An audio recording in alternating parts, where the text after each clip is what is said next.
고린도후서 8장 16절에서 24절 말씀입니다. 제가 가진 성경으로 신약성경 294페이지, 신약성경 294페이지에 있는 고린도후서 8장 16절에서 24절 말씀입니다. 제가 봉독해 드리겠습니다. 너희를 위하여 같은 간절함을 디도의 마음에도 주시는 하나님께 감사하노니 그가 고난을 받고 더욱 간절함으로 자원하여 너희에게 나아갔고 또 그와 함께 그 형제를 보내었으니 이 사람은 복음으로써 모든 교회에서 칭찬을 받는 자요 이뿐 아니라 그는 동일한 주의 영광과 우리의 원을 나타내기 위하여 여러 교회의 택함을 받아 우리가 맡은 은혜의 일로 우리와 동행하는 자라. 이것을 조심함은 우리가 맡은 이 거액의 연보에 대하여 아무도 우리를 비방하지 못하게 하려 함이니 이는 우리가 주 앞에서뿐 아니라 사람 앞에서도 선한 일에 조심하려 함이라. 또 그들과 함께 우리의 한 형제를 보내었더니 우리는 그가 여러 가지 일에 간절한 것을 여러 번 확인하였거니와 이제 그가 너희를 크게 믿음으로 더욱 간절하니라.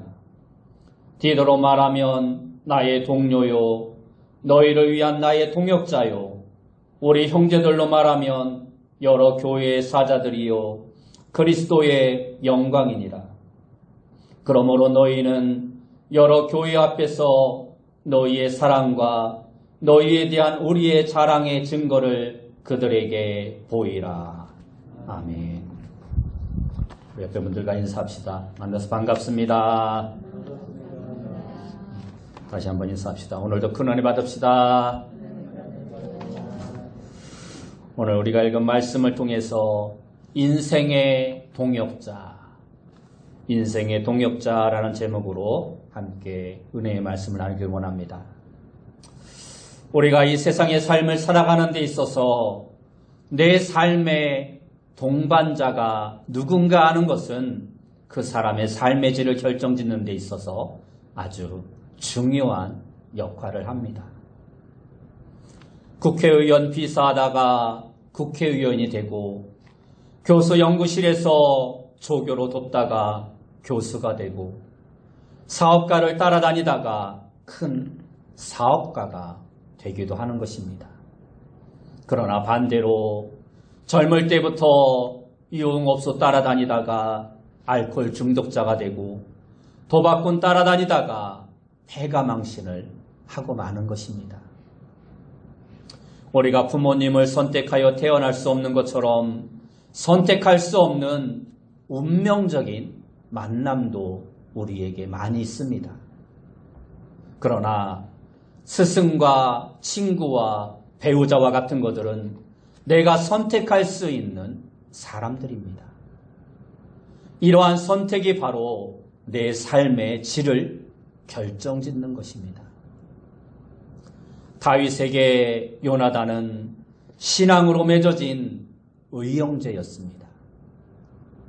사울왕이 매일같이 3,000명의 군사를 풀어 아무 죄도 없는 다윗을 죽이려 할 때 왕자였던 요나단은 끝까지 그러한 다윗을 보호해 주려 하였습니다.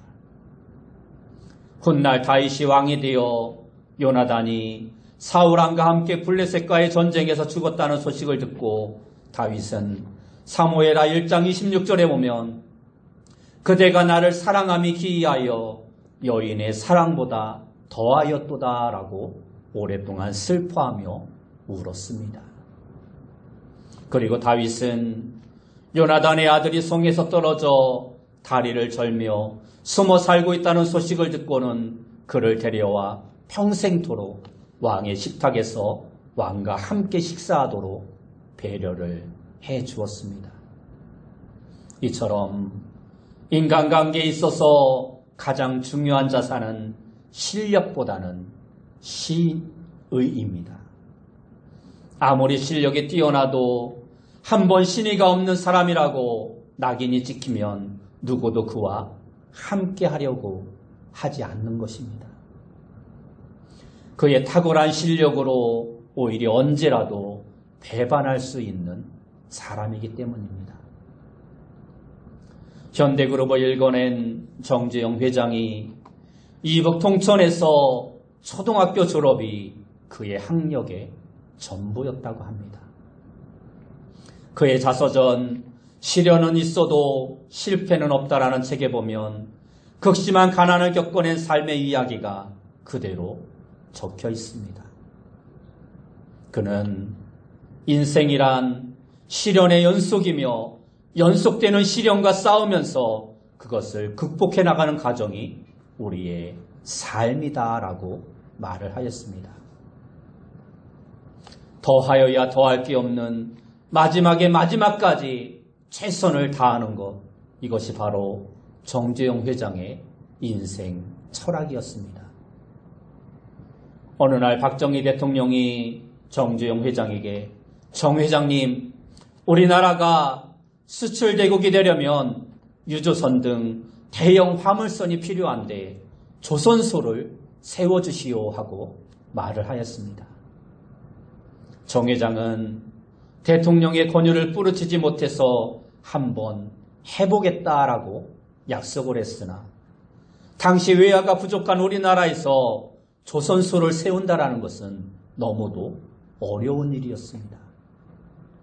그래서 정 회장은 선진국의 기술과 자금을 빌리는 방법밖에 없다고 판단하고 해외 정보에 밝은 회사 임원들을 불러 모아 그들과 논의했으나 임원들은 배 건조 기술이 전혀 없는 데다 자금도 없다는 이유로 모두가 반대를 하였습니다. 하지만 정 회장은 포기하지 않고 외국의 자금을 빌리기 위해 친히 미국, 독일, 일본, 영국 등으로 백방으로 뛰어다니며 노력을 하였습니다. 그러나 외국 은행들은 당시 현대라는 회사를 신뢰해주지 않았습니다.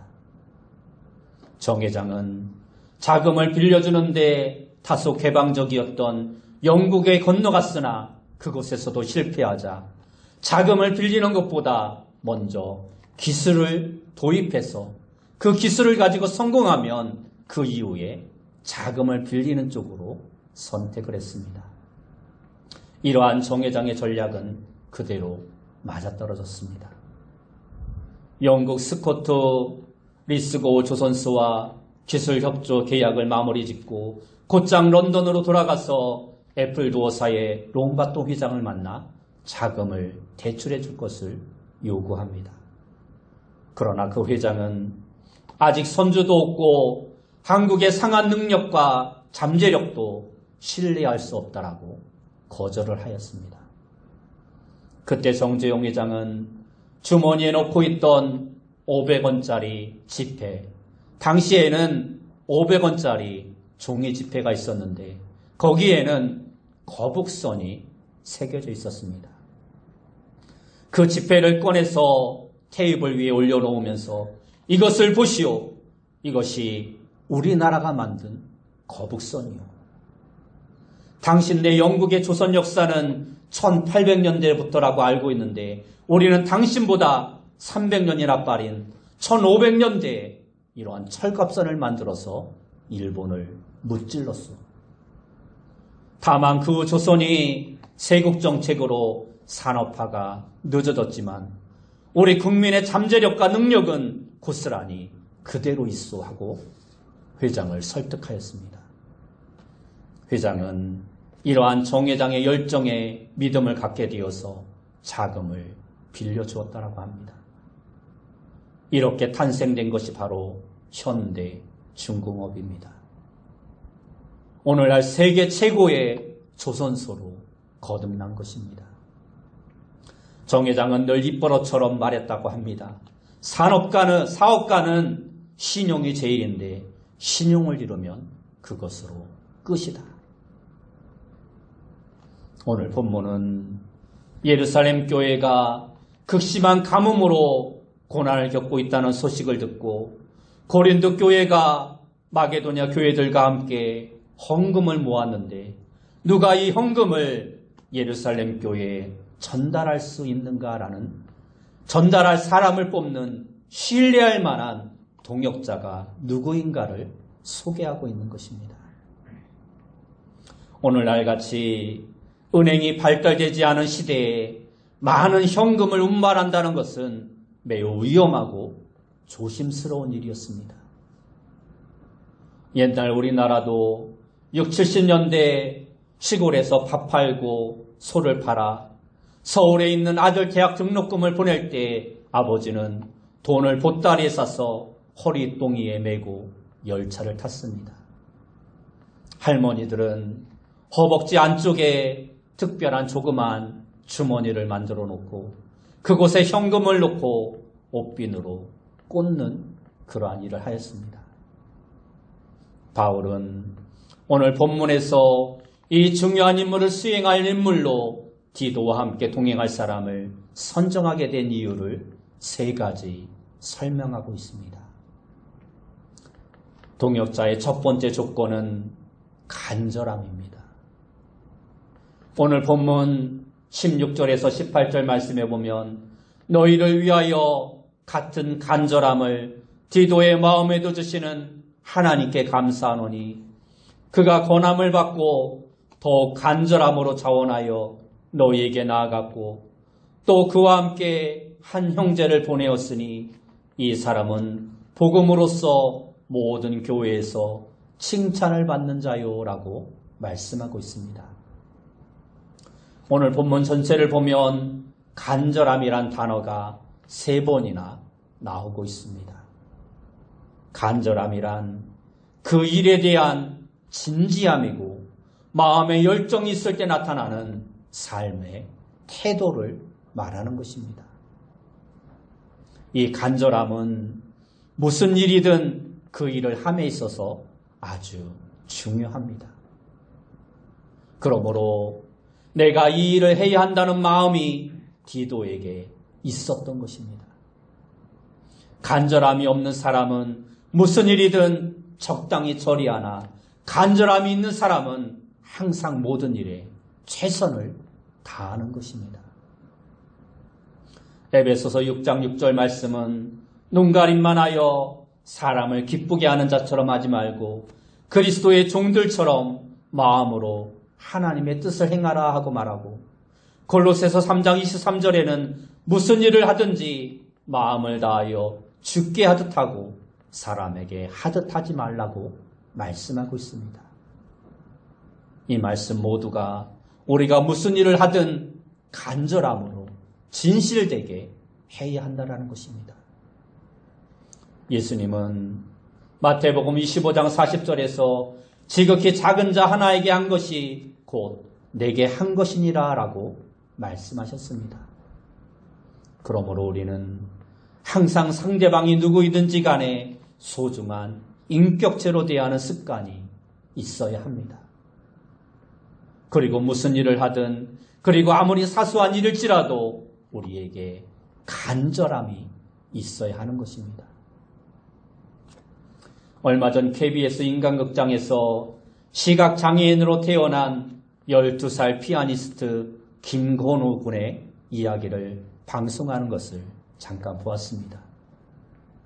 그는 악보를 볼 수 없는 시각장애인이기에 그 길고 긴 30분짜리 악보를 수백 번을 스마트폰을 통해서 음을 듣고 또 들어서 모든 음을 암기해서 연주를 합니다.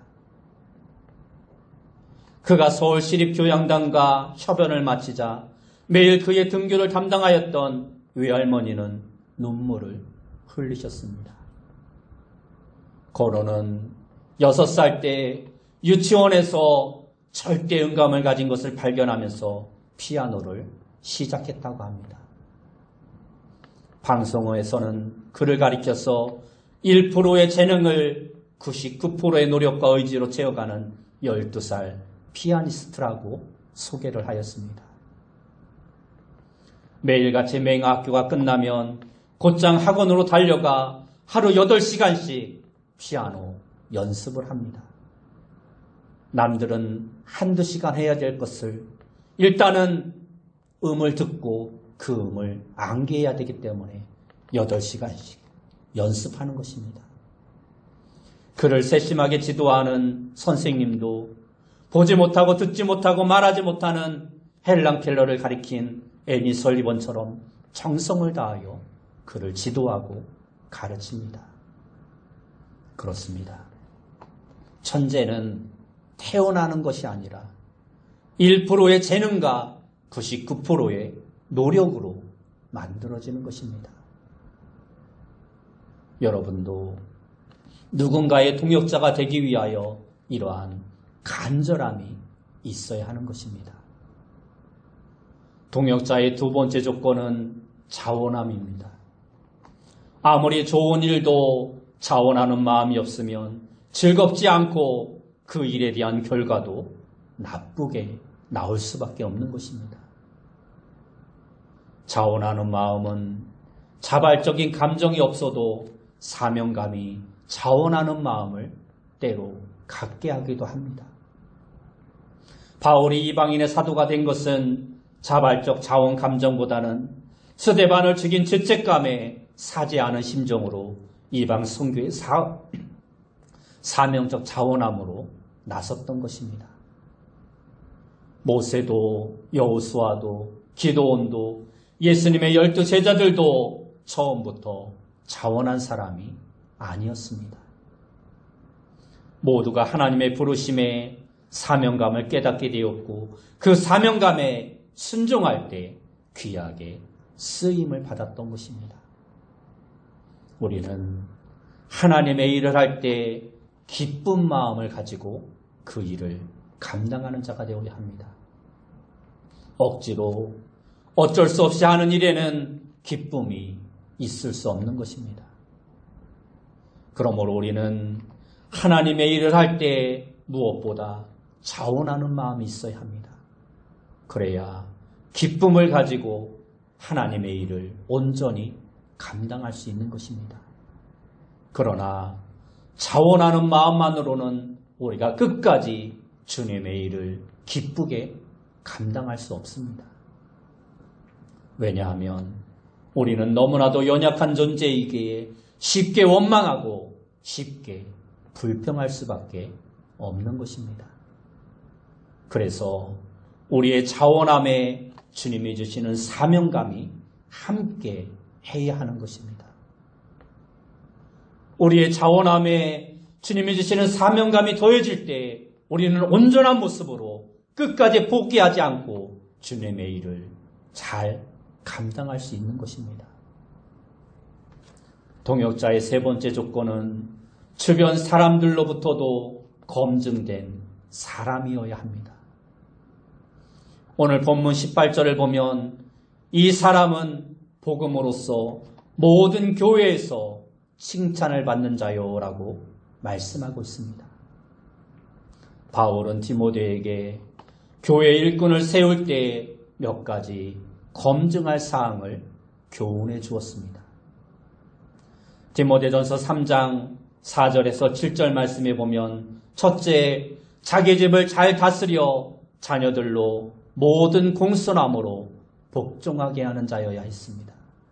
둘째는 새로 입교한 자도 말지니 교만하여져서 마귀를 정죄하는 그 정죄에 빠질까 함이라 말씀하였습니다. 그리고 세 번째는 외인에게서도 선한 증거를 얻은 자라야 할지니 비방과 마귀의 올무에 빠질까 염려함이라 하고 말씀하였습니다. 동역자의 조건으로 왜 외인에게서도 선한 증거를 받아야 할까요? 그 이유는 사람은 쉽게 변하지 않기 때문입니다. 그래서 일정 기간 그 사람을 보면 그가 어떠한 사람인가를 알 수 있는 것입니다. 특별히 힘들고 어려울 때 그 사람의 본성이 가장 잘 드러나게 돼 있습니다. 여행을 가보면 2, 3일 정도는 낯선 나라에 적응하느라 또 긴장하다가 4, 5일쯤 지나면 음식도 잠자리도 불편하니 피로도가 쌓이면서 그 사람의 본색이 드러나기 시작합니다. 이때 참 신앙인은 성숙한 믿음이 나타납니다. 교회 사역자와 선교사를 선발할 때, 그리고 각 회사에서도 입사하기 위해서 그 사람의 이력서를 자세하게 살펴보는 것은 그가 살아온 삶이 그 사람의 인격을 형성하는 데 있어서 중요한 역할을 하기 때문입니다. 오늘 본문은 많은 헌금을 예루살렘 교회까지 전달하는 신실한 동역자를 어떻게 선발했는지 소개하고 있습니다. 20절에서 21절 말씀에 보면 이것을 조심함은 우리가 맡은 이 거액의 연보에 대하여 아무도 우리를 비방하지 못하게 하려 함이니 이는 우리가 주 앞에서뿐 아니라 사람 앞에서도 선한 일에 조심하려 함이라 하고 말씀하고 있습니다. 이 말씀은 우리에게 교회에서의 헌금관리의 원칙을 말씀해주고 있습니다. 바울은 여러 지역을 다니며 많은 교회를 세웠지만 한 번도 자신이 직접 헌금을 관리하지 않았습니다. 자신은 일을 하면서 스스로 자기의 필요한 재정을 채우면서 하나님의 사역을 감당하였습니다. 사도행전 6장에도 보면 예루살렘 교회의 구제 문제로 교회가 갈등이 일어나자 3절과 4절 말씀에 보면 형제들아 너희 가운데서 성령과 지혜가 충만하여 칭찬받는 사람 7을 택하라. 우리가 이 일을 그들에게 맡기고 우리는 오로지 기도하는 일과 말씀 사역에 힘쓰리라 하고 말씀하고 있습니다. 당시에는 드려지는 헌금의 대부분이 구제 사역에 많이 사용되었습니다. 그런데 이 구제 사역에 있어서 어떤 사람은 구제하고 어떤 사람은 구제하지 않고 그로 말미암아 갈등이 있자 성령과 지혜가 충만한 사람 7을 택하여 그 일을 맡기도록 한 것입니다. 그리고 사도들은 오직 기도하는 일과 말씀 사역에만 전념하였다라고 말씀하고 있습니다. 이처럼 교회 재정은 한 사람에게 맡기기보다는 검증된 2-3 이상의 사람이 관리해야 합니다. 그래서 오늘 본문에서도 22절 말씀에 보면 또 그들과 함께 우리의 한 형제를 보내었느니 우리가 여러 가지 일에 간절한 것을 여러 번 확인하였거니와 이제 그가 너희를 크게 믿음으로 더욱 간절하니라 라고 말씀하고 있습니다. 또한 헌금은 투명하게 관리해야 합니다. 수익과 지출이 분명하게 장부에 기록되어 있어야 하고 정기적으로 모든 성도들에게 보고해 알게 해야 합니다. 이어서 본문 23절 말씀에 보면 제도로 말하면 나의 동료요 너희를 위한 나의 동역자요 우리 형제들로 말하면 여러 교회 사자들이요 그리스도의 영광이니라 라고 말씀하고 있습니다. 여기서 보면 너희를 위한 나의 동역자요 라고 말씀하고 있습니다. 여러분의 인생의 동역자는 누구입니까? 일본의 성공학자 혼다켄이라는 사람은 수많은 자수성가형 백만장자들을 연구한 결과 인간이 성공에 있어서 가장 필요한 것은 그를 돕는 선생, 다시 말해서 멘토라고 주장을 하였습니다. 수많은 백만장자들을 조사해 보았는데 그러한 백만장자들에게는 다 멘토가 있었다라는 것입니다. 스승이 있었다라는 것입니다. 성공한 사람은 성공한 사람을 늘 가까이에서 삶의 지표로서 멘토를 잘 활용하기 때문에 멘토가 없는 사람보다 그를 가르치고 인도하는 선생이 없는 사람보다 몇 배나 빠르게 성장하고 또 성공할 확률이 그만큼 높다라는 것입니다. 현대 산업에 있어서 마케팅이라는 요소는 매우 중요하게 여겨지고 있습니다.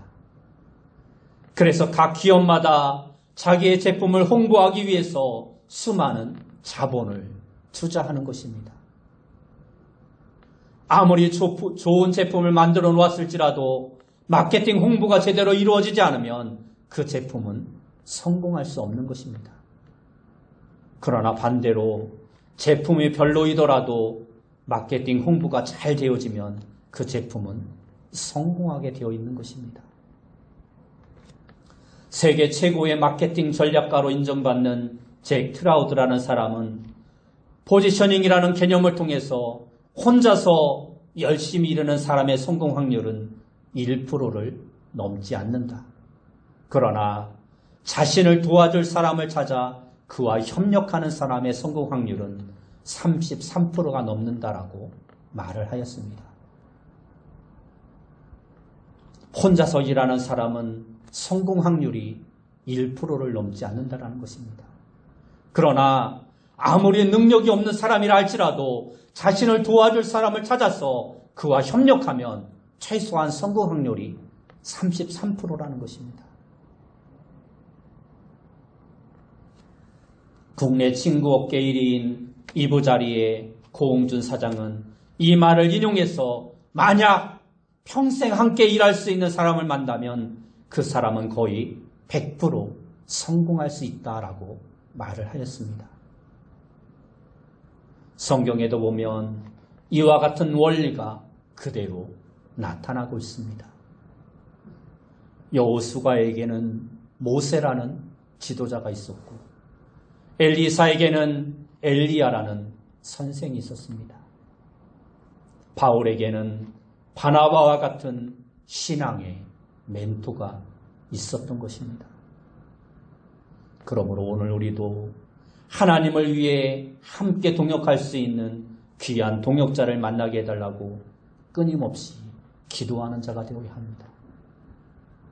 또한 내 자신이 그러한 동역자가 되게 해달라고 기도하며 스스로 노력하고 준비되는 자가 되어야 합니다.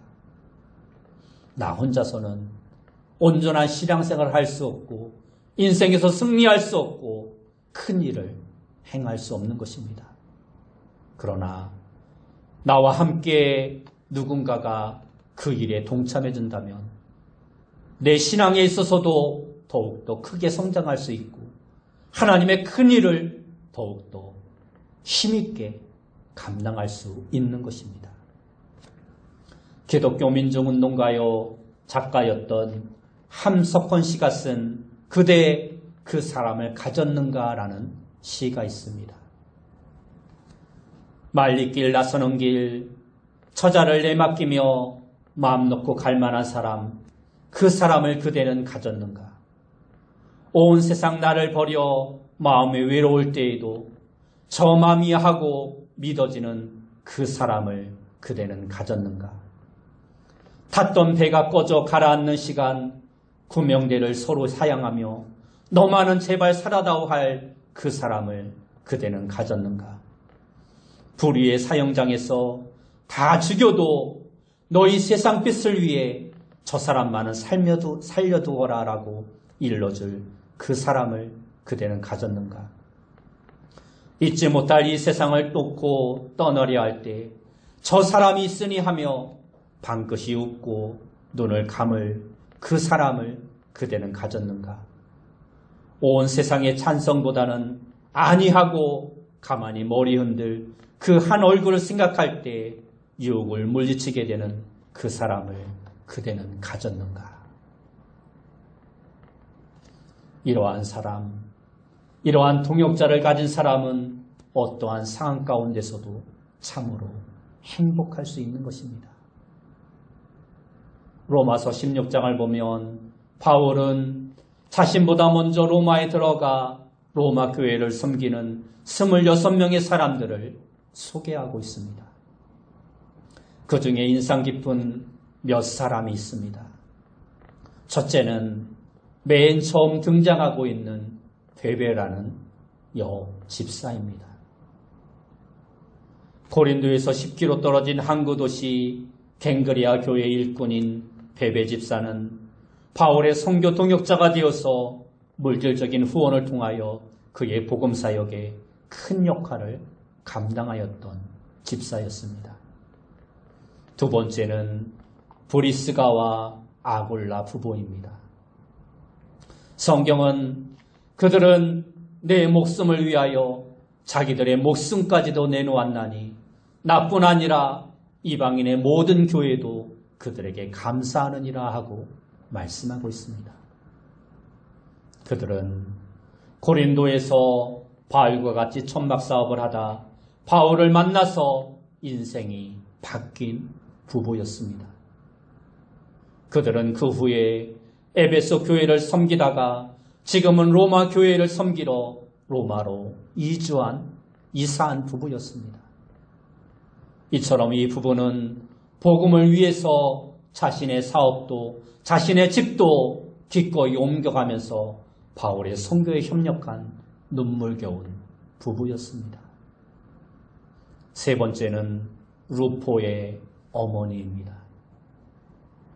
로마서 16장 13절 말씀에 보면 주 안에서 택하심을 입은 루포와 그의 어머니에게 문안하라. 그의 어머니는 곧 내 어머니니라 라고 말씀하고 있습니다. 루포의 아버지는 구레네 사람 시몬입니다. 그는 6월절 행사에 예루살렘에 왔다가 예수님이 십자가를 지고 골고다 언덕에 오르다 마지막 지쳐 쓰러지시자 로마 군병에 의해서 길가에 있던 그에게 예수님의 십자가를 대신 지게 했던 그러한 인물이었습니다. 사후로 그는 부활하신 예수님에 대한 소문을 들었을 것입니다. 그리고 그는 고향으로 돌아가 신실한 믿음의 사람이 되었고 그의 아내가 어떻게 바울의 영적인 어머니 역할을 감당했는지는 알 수 없으나 바울은 그를 내 어머니라 할 정도로 매우 각별한 사이가 되었습니다. 우리가 살아가는 인생은 오직 한 번뿐인 다시 되돌아갈 수 없는 너무나도 소중한 하루하루입니다. 그러므로 후회 없는 삶을 어떤 사람과 동역하며 하나님의 거룩한 사명을 감당하는가는 매우 중요한 선택이 아닐 수 없는 것입니다. 여러분 모두가 바울에게 있어 베베나 브리스가와 아굴라나 루포의 어머니가 인생의 아름다운 동역자였던 것과 같이 서로가 서로에게 아름다운 인생의 동역자가 되어줄 수 있는 귀한 믿음의 관계를 이루어가는 성도님들이 다 되시기 바랍니다. 그리고 나아가서 주님 앞에서 영광스러운 멸류관을 받는 주님의 동역자가 되는 귀한 성도님들이 다 되시길 예수님의 이름으로 축원합니다. 기도하겠습니다. 사랑하는 주님, 우리가 인생을 살아가면서 우리의 인생에 좋은 동역자를 만나는 것이 얼마나 소중한가를 깨닫게 하시고 먼저 내 자신이 누군가에게 아름다운 인생의 동역자가 되어줄 수 있도록 늘 깨어 기도하며 준비되는 자 되어줄 수 있도록 인도하여 주옵소서. 또한 나아가서 우리가 하나님의 사역에 귀한 동역자가 되기 위하여 날마다 믿음과 성령으로 깨어서 주님이 우리에게 맡기신 사명 충성스럽게 잘 감당하는 자 되어줄 수 있도록 인도하여 주옵소서. 예수님의 이름으로 기도드리옵나이다. 아멘.